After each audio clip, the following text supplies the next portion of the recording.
What's going on, guys? I'm Mako, and today we're going to be talking about Monster Hunter Rise Sunbreak, the massive expansion for Monster Hunter Rise.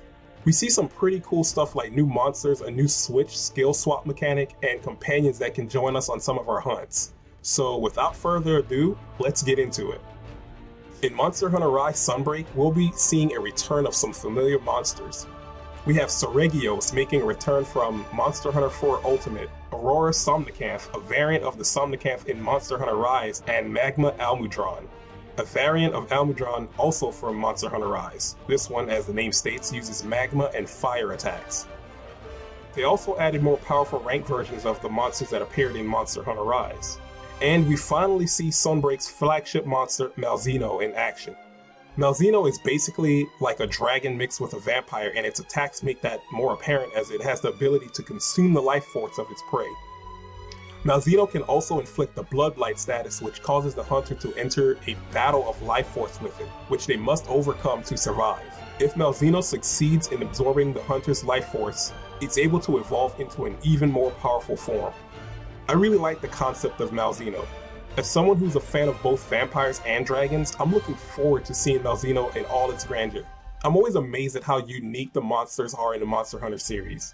They seem to never run out of ideas, and the passion and design behind each monster is something that I think is one of the main reasons why the Monster Hunter series is still going strong after so many iterations. Next, we have what might be my favorite addition to Sunbreak. As someone who's played Monster Hunter Rise purely single player, I was happy to see that in Sunbreak, some quests will allow us to take some of the characters from the story along with us on some of our hunts. These follower quests are single player only, which makes sense, and not only do the followers have their own weapon specialization, but they'll also be able to recover your health, place traps, and ride monsters. It's like playing multiplayer without playing multiplayer. And on top of all of that, there are exclusive rewards for playing with these companions, whatever that may be. As I said before, I'm someone who played Monster Hunter Rise 100% by myself, so it's cool that they added followers for people like myself to take on our hunts, even if it might not be every hunt. And last but not least, we have some new actions that our hunters can perform. Now we'll have access to new switch skills, including new Silkbind attacks. We'll be able to swap between different sets of switch skills on the fly using the new switch skill swap function.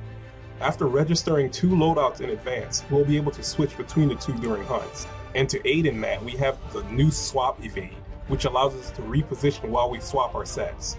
Other new actions are the ability to wall run without using a wire dash first, and being able to decide whether to keep attacking or ride a monster that's in a mountable state.